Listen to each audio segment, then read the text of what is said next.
Shalom, family. Good to see you all here. Hope you're doing well. I'm sorry it took me a while to get back here. It was a lot going on with deliveries and things going out, and UPS showed up, and I had to talk to them about a few things. But I'm here. So anyway, y'all, Marjorie Taylor Greene is leaving Congress. And her final day, I believe, is the 5th of January, so it's really not that far away. She has threatened to go on to the House floor and announce all of the perpetrators. And it's a list, from what I understand, of 2,000 names of rich people that exploited girls, underage girls. And she wants to stand there and announce each and every one of their names. Well, Donald Trump is all upset, and he actually called her and advised her not to do it because she would be hurting too many of his friends. So we know what kind of friends Donald Trump have. So anyway, she's been making the rounds and been on, doing interviews, and people been watching online, this whole thing unfold. So as usual, with Donald Trump, it's fear of things being revealed. And I mean, if you don't know by now what Donald Trump is, you just don't want to know. And on this particular topic, you have to kind of be careful because they don't like this kind of stuff out here. Although it really should be exposed, they don't like it out here.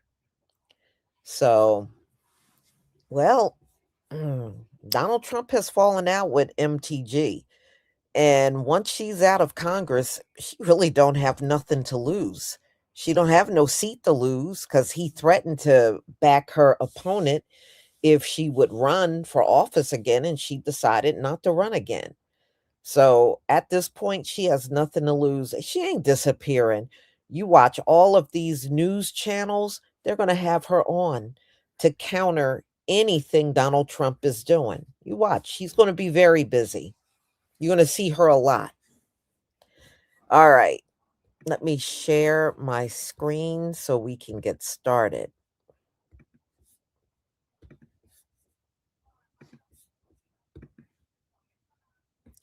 Please give me a 1 if you can see my screen.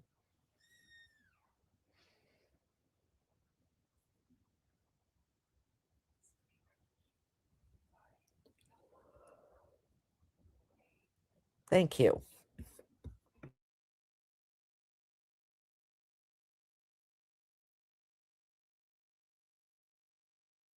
This case should not be closed. We have Ghislaine Maxwell is in prison right now, and her little black book was ordered to be sealed under the court.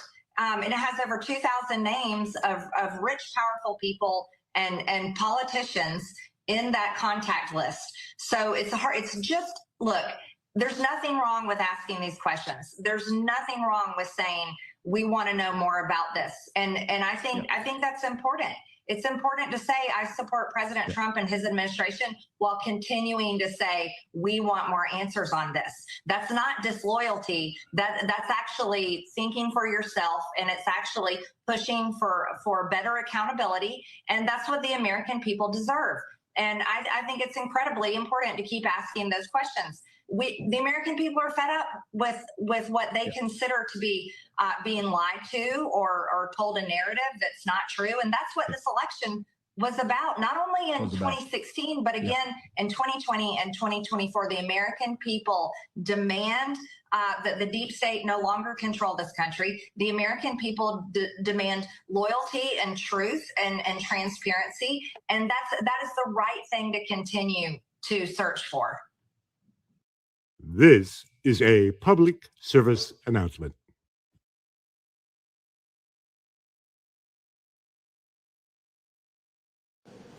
So MTG, Marjorie Taylor Greene, plans on going on to the House floor and reading off the name of the perpetrators on the Epstein list. As soon as they open the House of Representatives again, she's going to read the names from the victims of all the men that are on the Epstein list. She's done a complete 180 on pretty much everything as far as the way she stands with her party. And she plans on now reading the names out loud, where she has immunity, and anything she says, the victims are immune from what being persecuted for what she's saying, and expose the people on the Epstein list. Let's see if she says the one big name. I wonder if she'll say the one big name, because she still defends him. She won't defend anybody else, but she'll defend him.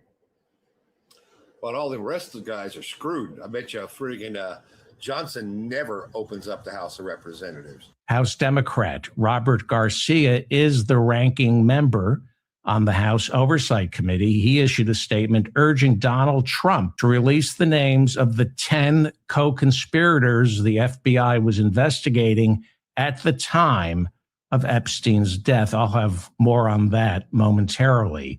Marjorie Taylor Greene, who is leaving Congress next month, primarily because of her fallout with Trump over the Epstein Files, said of the DOJ's snail's pace, quote, "This is horrible. Only evil people would hide this and protect those who participated." And Thomas Massie, again, going after Trump, accusing him of defending his friends, of defending Bill Clinton, and, quote, so-called innocent visitors to Rape Island. Susie Wiles is the president's White House chief of staff. She went on record telling Vanity Fair there is no evidence in the files to suggest Bill Clinton was ever a visitor to Epstein's Island. According to the New York Times, something explosive just happened on Capitol Hill. After Marjorie Taylor Greene had a news conference where she threatened to name names of abusers connected to the Jeffrey Epstein files, Donald Trump reportedly called her immediately. Greene was in her Capitol Hill office when people nearby reported they could hear Donald Trump screaming at her over the phone. According to Greene, Trump said one sentence that'll tell you everything you need to know. "My friends will get hurt with this. Not protect the victims, not release everything, not let the truth come out. My friends will get hurt." That's not the language of transparency. That's the language of shitting your pants. If releasing the Epstein files hurts your friends, it's not the Epstein files, it's your friggin' friends. And once again, the survivors have to watch powerful men argue, not about justice, but about damage control. Stop protecting the pedophiles, start protecting the victims. Share your thoughts in the comments section and follow me for more. Yeah, it's a scary thing to name names, but I will tell you, I'm not afraid to name names. And so if they want to give me a list, I will walk in that Capitol on the House floor and I'll say every damn name that abused these women. I can do that for them, and I'd be proud to do it. Now, another thing, this is not about politics. And this is a boiling point in American history where the American people, just like Roe just said, there's become two Americas. There's the America for the rich and the powerful and the elite, where they never face any struggles or problems and never experience what real America goes through. And then there's forgotten America that faces all the problems and deals with all the issues and never gets justice for being sexually assaulted and raped by a monster. It shouldn't exist anymore, and people are sick of it. So let's recognize the fact that the administration before and the one before it and the one before it and the one before it and before it never did anything about this. So this isn't one political party or the other. It's a culmination of everyone worked together to silence these women and protect Jeffrey Epstein and his cabal. And this is not just rich, powerful people. Think his drivers, his maids, his chefs, all the people, people that worked in his home, security guards. I heard one story from a young woman that was being raped by Jeffrey Epstein when he was out on work release while he was serving time in prison and had an ankle monitor on his leg. Guess what? There was a police officer outside that door. So this list of names is quite a list of names, and it doesn't extend just in the rich, powerful circles. It extends down to the very bottom where people were paid. And again, I will say this, there's victims suffering today in similar circumstances, and they're terrified to name the names of the people that are currently abusing them. And so with these brave, courageous women fighting this fight, this is a fight for women and children and any person that is facing sexual abuse and rape and captivity and human trafficking right now. And so here's what I ask you in the press. Don't go for salacious headlines. Go for the truth and defend these women and help those of us in Congress that are crossing our political party lines for doing the right thing and trying to do it together. Why is nobody talking about the fact that Marjorie Taylor Greene talked to the New York Times and she said that she was just so naive to have ever believed in Trump? And she said that he has no faith. She doesn't believe that he has any faith at all. He's not Christian. And then she suggested to him that he should have the Epstein survivors come to the White House and that he should talk to them personally. And he said, no, because they haven't earned the privilege of having a meeting with the president. They haven't done anything to earn that. What? And then the worst of it is that she was this is her talking to him personally. I don't know if it was on the phone or in person, but she was personally talking to him and she's recounting this. And she said that she was saying that she's really upset about him not releasing all the full files. And he yelled at her and he said, well, my friends will get hurt if it all gets released. Why is no one talking about that? So hold on. So A, he's admitting that he's not releasing everything on purpose. That's an admission right there. So he's admitting that he's withholding these files and he's not releasing them on purpose, which the White House has denied. And second of all, he's admitting that he's protecting PDFs. I think that anybody with a brain knows that he's also talking about himself. But even if you don't think he's talking about himself, he's obviously covering for other PDFs. So even if you're a crazy MAGA person like she is, she's like, I was so naive to believe in him. He's not America first. Like, I can't support him anymore because that's just, why would you be protecting wealthy, elite, powerful people from all this stuff? And then say, oh, the survivors haven't earned the right to talk to me. Why is no one talking about this? I've heard no one talk about this.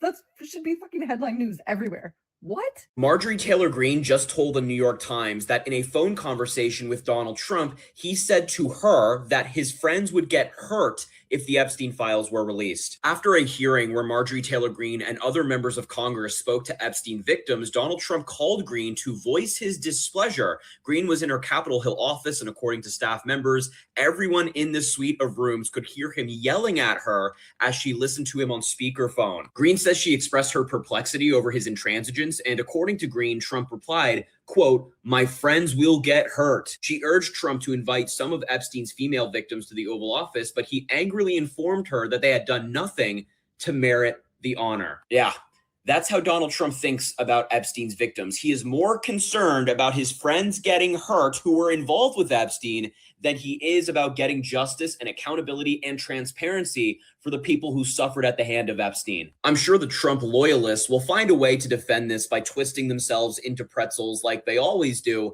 but for normal people, this is reprehensible. You all know how we were being gaslit and we were being told that there were no co-conspirators that dealt with Jeffrey Epstein and Ghislaine Maxwell, and this whole entire case was going to be closed because there's nothing else to look into. Well, in the new Epstein files that dropped last night, I found some crazy emails that prove otherwise. Honestly, nobody should be surprised by this because we literally knew we were being gaslit, because it's absolutely crazy to say that this big, huge criminal operation was only Jeffrey Epstein and Ghislaine Maxwell. In these new file dumps, there is an email that names one particular person when referencing co-conspirators, and that's Les Wexner. So I first came across this email that was dated Sunday, July 7th, of 2019. And this first email is sent by the FBI in New York to somebody that we obviously don't know. And they say, when you get a chance, can you give me an update on the status of the 10 co-conspirators? Do we need blank to head out on blank? Whoever the FBI sent this email to, they responded and says, blank does not need to head out. We made contact with blank last night in New York.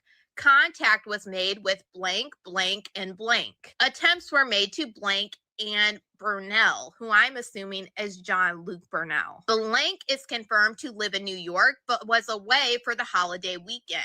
We did not have a good address for blank, but an attempt was made at a New York residence. Attempts to Maxwell are being made in Boston today. Blank will be approached in Florida and blank in New York, but haven't as of yet.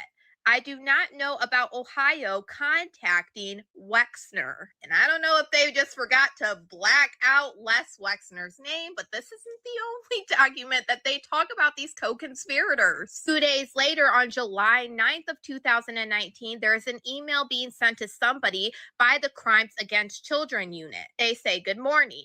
Blank is requesting an update on the 10 co-conspirators by COB today. Can you tell us how many successfully have been located, interviewed, and served with grand jury subpoenas? I believe the breakdown was 5 in New York, 1 in North Carolina, 1 in Boston, and 3 in Florida. Please let me know if you need anything from us. Thank you. Whoever they sent this email to responded. Of the 10 co-conspirators, 3 have been located in Florida and served with grand jury subpoenas. 1 in Boston, 1 in New York City, 1 in CT were located and served. 4 out of the 10 are outstanding with attempts having been made. 1 is a wealthy businessman in Ohio, a lead being sent to CV. The remaining 3 are currently out of pocket. The team is flying out tonight, tomorrow, to various locations in Florida to interview approximately 25 victims. 1-800-CALL FBI line is up and running, and we have received approximately 45 calls, which we are in the process of vetting out. Let me know if you need anything else. Sean. And then fast forward to December 2019, and there is an email in these new drop of files that is from the U.S. Attorney's Office in the Southern District of New York that says, FYI, Julie Brown is hearing that we are unsealing 4 indictments against co-conspirators next week. Then here is another email that was included in this drop by some attorney at the Southern District of New York who said that this is a memo on May 6th of 2020. Memo on co-conspirators who could potentially charged the Monday after Epstein's death, delivered that Wednesday, 7 pages. Co-conspirator updated memo, December, 86 pages. Corporate prosecution memo, December, 13 pages, never discussed. Blank prosecution memo, April, 26 pages, hasn't been discussed in 3 weeks since we sent it. Perjury/NM memo will be another 30 pages. So it seems like to me they were talking before Epstein passed away in 2019 about 10 co-conspirators. And honestly, I don't think that they meant to leave Lex Wexner's name unredacted because the other names were redacted. But now we've come this far, and the only co-conspirator that's ever been charged is Ghislaine Maxwell. So where are these other 10 co-conspirators at? But y'all let me know what you guys think about all this in the comments. Marjorie.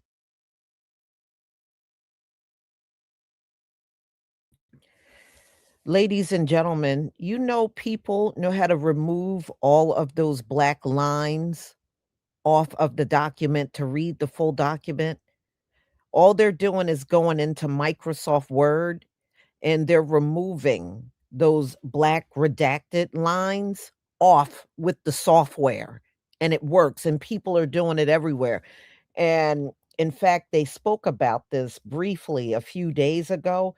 They were like, the public knows how to, remove all of the black lines and get to the text. So it's not as hard as you think. I guess they think, with all this technology, people can't remove those black lines they got all over the documents.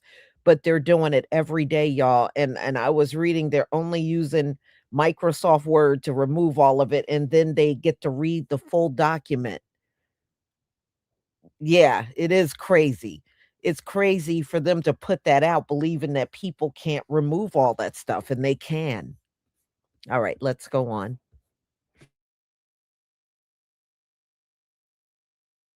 Marjorie Taylor Greene had an interview with the New York Times. She not only said that she was naive for believing Trump. During Charlie Kirk's memorial, when Trump said, "I hate my opponent and I don't want the best for them," Greene said that was the absolute worst statement. It just shows where his heart is. And that's the difference with her having a sincere Christian faith and proves that he does not have any faith. She said that Trump privately opposed her reading out the names of some of the men tied to Epstein who abused women, telling her, "My friends will get hurt." She also took issue with the aesthetic of women at Mar-a-Lago. She said she never liked the MAGA Mar-a-Lago sexualization. "I believe how women in leadership present themselves sends a message to younger women. I have 2 daughters, and I've always been uncomfortable with how those women puff up their lips and enlarge their breasts. I've never spoken about it publicly, but I've been planning to." Side note, how has she presented herself? Is that the standard of how women in leadership should present themselves? But I digress. She said, "Our side has been trained by Donald Trump to never apologize and never admit when you're wrong. You just keep pummeling your enemies no matter what. And as a Christian, I don't believe in doing that. I agree with Erica Kirk, who did the hardest thing possible and said it out loud. For a lot of MAGA, Trump is a savior and he's like God to them." She said there was a bunch of little fissures in their relationship, but the big thing that ended their relationship was Jeffrey Epstein, and that Epstein was everything. When she suggested that the president could invite Epstein survivors to the Oval Office to show that their stories were being heard, the president allegedly said that they had not done anything to earn such an honor.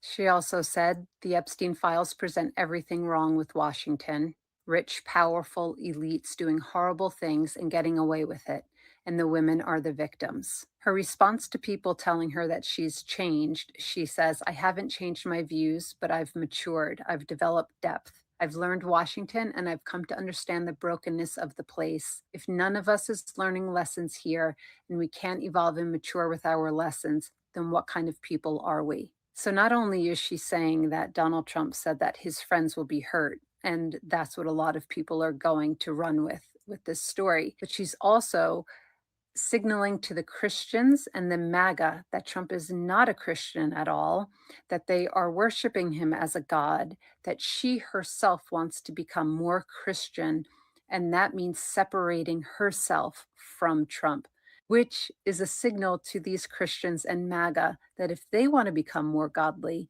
they should do the same. This is a dog whistle of sorts to MAGA and Christians that she is the America First person, that she is ending her relationship with Donald Trump because he is not a true Christian, and that I guarantee she will be running for president in 2028. Mark my words.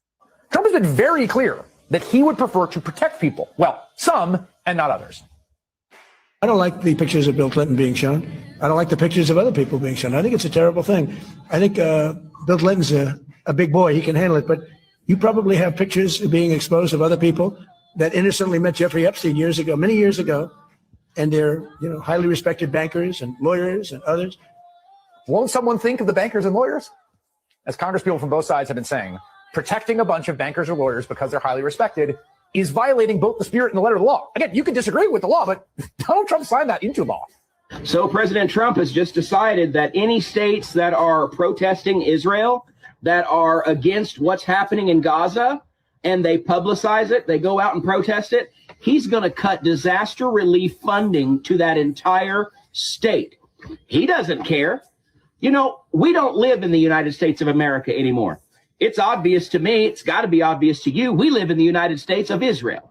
You're telling me that we don't have the video of Epstein killing himself and that we're all just supposed to expect that this guy who we know, all those people who are in the admin now, my friends, they know Epstein was intel. They know he was tied to our intel. They know he was tied to Mossad. They knew he was tied to Saudi. He was a free agent. He was willing to go. And British intelligence. Yeah, and if he was willing to go and get this compromat at a time when the British and the Israelis and the United States government needed to get people aligned with the Iraq war. And there was a worry that people would drift off and start opposing an increasingly unpopular war in Iraq. And so they got together, a bunch of people in academia, politics, media, business, and tried to get them in a compromising situation so that then everyone would stay on board no matter what. How about we all come together and say, let's stop attacking pedophiles? How about no? How about we come together and then confiscate your cell phone and computers? Immediate shakedown with a statement like that. What the fuck? When corrupt politicians start going to jail, that's when I'll start trusting the government again. They're all connected. You see, the red hats want to believe this is all about a Democrat today. But the facts are the facts, dear, and the facts are this. This is not a political play. The divide here is between the American people and the elite, who, because of their money and their power, get away with just about anything. The U.S.-Israel relationship is toxic. Well, you can't censor it. No, and how are you going to censor the presidential debate stage in 2028? Because let me walk through what you're going to see. You are going to see candidates on the Republican debate stage and on the Democrat debate stage. They're going to say, I'm going to cut off all aid to Israel. I believe the U.S.-Israel relationship is toxic. I think it is an abusive relationship, and the United States is the abused partner, and we need to leave. And those people are automatically going to surge to a prominent position in the polling in their parties. And so then how are you ultimately going to censor a viewpoint that is a rising viewpoint on the left and the right? This is coming to a head. And I saw the deal where, have you looked at the FARA filings where the Israeli government is paying to geofence U.S. churches so that they can propagandize evangelical Christians? I'm watching this saying, it's not going to work. We have some major breaking news at this hour. Representative Marjorie Taylor Greene is doubling down on her promise to read the client list from the Epstein files that the Department of Justice has continued to redact. Donald Trump, as if you saw my video yesterday, called Marjorie Taylor Greene, saying that his friends will get hurt if she does what she says she is going to do. Now, here's the thing. Marjorie Taylor Greene has absolutely nothing to lose by reading this client list. Nothing at all. She's already leaving Congress on January 5th, and she says that she will do this before she leaves if the Department of Justice continues to break the law. Donald Trump is scared. He truly is scared. This is no longer a political issue. This is a human decency issue. What those women endured on that island is despicable. And the fact that the president of the United States is trying to continuously cover this up to save his friends and his own ass really proves who he cares about. It is not the American people. Stick with me for more on this. So there's two things people aren't talking about with the Epstein files. And that's number one, out of all the files that have been released to date, the number one most mentioned name in there is obviously Jeffrey Epstein. The second most mentioned name obviously is Maxwell, but it's the third most mentioned name. All the files to date is Donald Trump. And this doesn't even include where his name is hidden by the redactions, mind you. So when they say where there's smoke, there's fire, this isn't smoke. This is all out flames. This is a fire in terms of Donald Trump's involvement. The second thing we're not talking about are all the co-conspirators who received immunity. Jean-Luc Brunel, French modeling agent, he went to jail for raping young girls, and then he unalived himself in prison in 2022, interestingly enough. I've got to use code words so this video doesn't get taken down. Sarah Kellen, Epstein's assistant, accused of booking massages, which is code for inappropriate encounters, arranging travel and recruiting the victims. Nadia Marchenko, brought to the U.S. by Epstein as a teen, allegedly as an sex slave, accused of participating in inappropriate acts with underage girls for Epstein and for others, and she was a recruiter and a groomer as well. Adriana Ross, former model, Epstein assistant, accused of scheduling these encounters, removing evidence, which there was a lot of that went on, and helping to manage the operations. Leslie Groff, longtime executive assistant, accused of scheduling travel and massages for Epstein and others, coordinating with victims. And then, of course, Lex Wexner, billionaire, founder of Victoria's Secret, Epstein's former financial client, accused of benefiting from and knowing about the scheme. Who is still going to Victoria's Secret still, ladies? Who's still going? Here's what I want to talk about. They received immunity to turn over evidence against only Epstein and Maxwell, the lowest hanging fruit, the easiest ones to go after at the end of the day. And now that they have immunity, they don't have to cough up any evidence about anyone ever again. They can shut the door on the faces of investigators if this is ever done again. And we can sit here and criticize prosecutors. We can, and it's valid. But I will tell you, it seems to me the investigators were doing their jobs and they kept running into dead ends. The witnesses were being threatened. Witnesses were being paid off. These very powerful, wealthy, mostly men, had a way of making sure investigators ran into a dead end every time. And so that left prosecutors needing to go after what they actually could go after, Maxwell and Epstein. But everybody else is now protected. Yeah.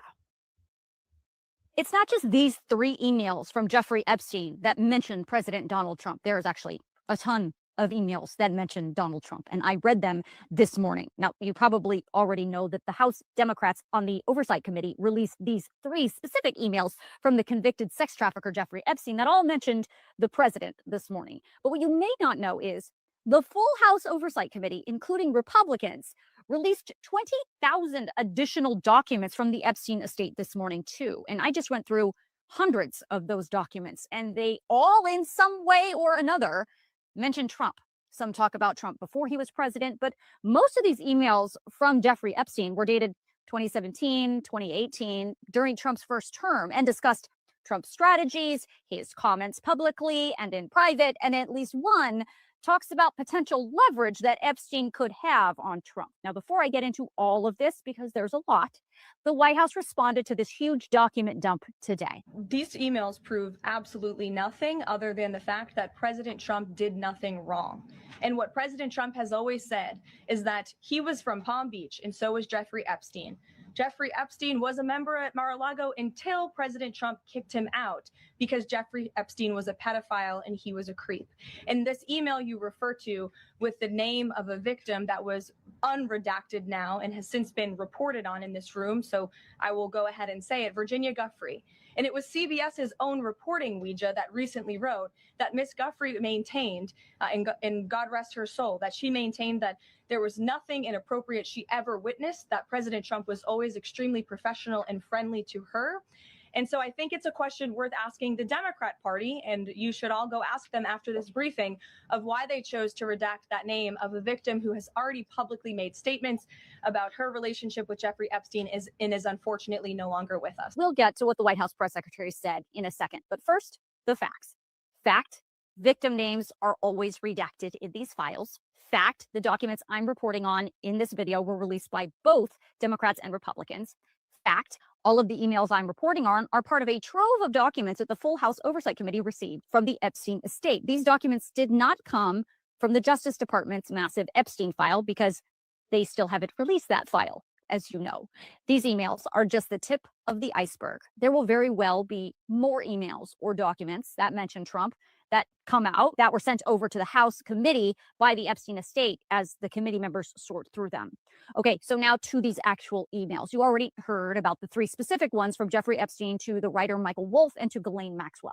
In one of them, Epstein writes that Trump spent hours at his house with one of the victims. The Republicans say that victim was one of the most recognizable Epstein victims, Virginia Giuffre. In another, Congresswoman Marjorie Taylor Greene, one of Donald Trump's closest allies, said that when she pushed for the release of the EpiPen files, that Donald Trump personally called her and warned that opening them would, quote, hurt a lot of his friends. And that didn't come from a critic, that came from inside MAGA. So ask yourself, Why would transparency be a problem if there's nothing to hide? Because here's the pattern that matters. Donald Trump is on tape, in his own words, bragging about grabbing women by the hoo-ha, whether they like it or not. And that recording is real. He's never denied it. Multiple women have accused Donald Trump of sexual assault over decades. And in a court of law, a jury found him liable for sexual abuse and later liable again for defaming his accuser. Those are actually adjudicated facts.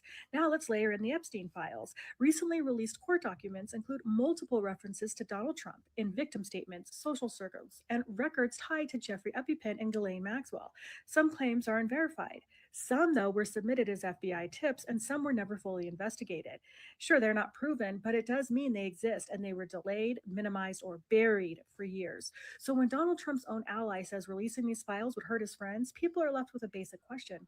What exactly are we being prevented from seeing? I mean, this isn't about declaring guilt without a trial. It's about recognizing patterns, because when someone's own words, court findings, associations, and repeated allegations all point in the same direction, ignoring it doesn't make it go away. I mean, at some point, the public has to ask, how much smoke are we willing to ignore before we admit there might be a fire? And this is why watching the pattern matters.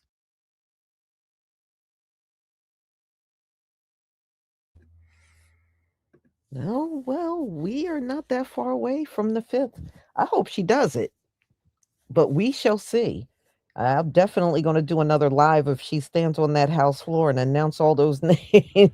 Man, I am definitely going live on that one. So, y'all, thank you for being here. I want to thank one of many ancestral shadows. Daily, we're vindicated. MGMR. Thank you. Yeah, we are. We are. We're really getting to see, they try to harm us by calling us the criminals and we were no good. And look who really are the no good ones in these final days. It ain't nothing but the damn Gentiles. It ain't nothing but the Gentiles. And it doesn't matter what group. They are all being out. Every last one of them are out here being the bad guy right now. And I'm loving it because it's not us. I'm loving it. And I hope it continues. But I notice, especially over these last few months, no matter how much they call us criminals, we are not the one in the spotlight being accused of things. But these other Gentiles, they most certainly are. So, hey, that's on them. That's on them. So, y'all, I'm going to go ahead and conclude. Thank you so much for being here, and be on the lookout for my lives tomorrow. I'm going to try to go to sleep before all them loud fireworks be going off, because you know how these folks are. Around here, they'll fire them suckers off until 3 a.m. I'm going to try to go to sleep before then so I don't have to hear none of it. Shalom, family.